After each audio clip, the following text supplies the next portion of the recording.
জান্নাতের টিকিট আর বিকাশ নাম্বার এমন মন্তব্য করে জামায়াতকে তীব্র সমালোচনা করার মধ্য দিয়ে সিলেট থেকে নির্বাচনী প্রচারণা শুরু করেন তারেক রহমান। এমনকি নরসিংদীতে ভূমিকম্পের জন্য জামায়াতকে দায়ী করতেও ছাড়েননি তিনি। তবে 24 ঘন্টা পেরোতেই সুর নরম হয় তার। চট্টগ্রামে এসে তারেক রহমান এবার বলছেন, প্রতিপক্ষের ভুল ত্রুটি তুলে ধরলে জনগণের লাভ হয় না। তাদের হয়তো অনেক দোষ ত্রুটি তুলে ধরতে পারি, কিন্তু তাতে কি জনগণের কোনো উপকার হবে? অন্যদিকে তারেক রহমানের সমালোচনার কড়া জবাব এসেছে জামায়াত আমিরের পক্ষ থেকে। উত্তরাঞ্চলের নির্বাচনী সভা থেকে তিনি হুঁশিয়ারি দিয়ে বলেন, বাক্সের মুখ খুলতে আমাদের বাধ্য করবেন না। বাক্সের মুখ খুলতে বাধ্য করবেন না, তাহলে ভিতরের সব কিছু প্রকাশ করে দেব।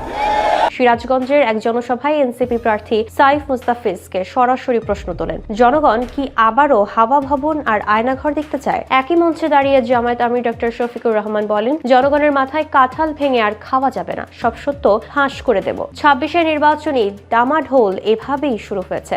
একসময়ের ঘনিষ্ঠ মিত্র বিএনপি এবং জামায়াত এখন একে অপরের মুখোমুখি। জামায়াত এখন 11 দলীয় জোটের নেতৃত্বে, যেখানে তাদের সঙ্গী হয়েছে জুলাই বিপ্লবের যোদ্ধাদের দল এনসিপি। অন্যদিকে বিএনপি জোটের রয়েছে গণ অধিকার পরিষদ এবং জমিয়ত সহ বেশ কিছু দল। 17 বছর পর দেশে ফেরার পর তারেক রহমানকে ঘিরে জনগণের ঢল নামছে।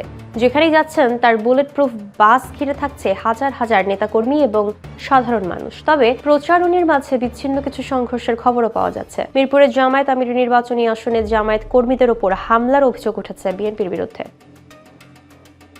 দীর্ঘ সময় পর 2008 সালের পর এই প্রথম একটি অংশগ্রহণমূলক নির্বাচনের নিশ্চয়তা দিয়েছে সরকার। এবারের নির্বাচনে বড় ফ্যাক্টর হয়ে দাঁড়িয়েছে প্রায় 4 কোটি নতুন ভোটার। এই তরুণ প্রজন্মই রাজপথে থেকে শেখ হাসিনাকে ক্ষমতাচ্যুত করার মূল কারিগর ছিল। 24-এর 5 অগস্ট ছাত্র জনতার সেই ঐতিহাসিক গণ অভ্যুত্থানের পর শেখ হাসিনা বর্তমানে ভারতে আশ্রয় আছেন। নিষিদ্ধ হয়েছে ছাত্রলীগ এবং আওয়ামী লীগের রাজনৈতিক কার্যক্রম স্থগিত।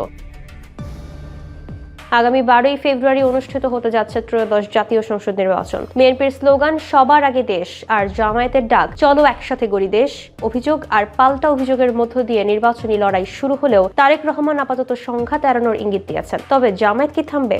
যাত্রাবাড়ির সর্বশেষ বক্তব্যে জামায়াত আমির স্পষ্ট জানিয়ে দিয়েছেন, চাঁদাবাজি বন্ধ না করলে সরাসরি কমপ্লিট লাল কার্ড দেখানো হবে। চট্টগ্রাম থেকে তারেক রহমানও হুঁশিয়ারি দিয়েছেন, দুর্নীতির টুটি চেপে ধরা হবে।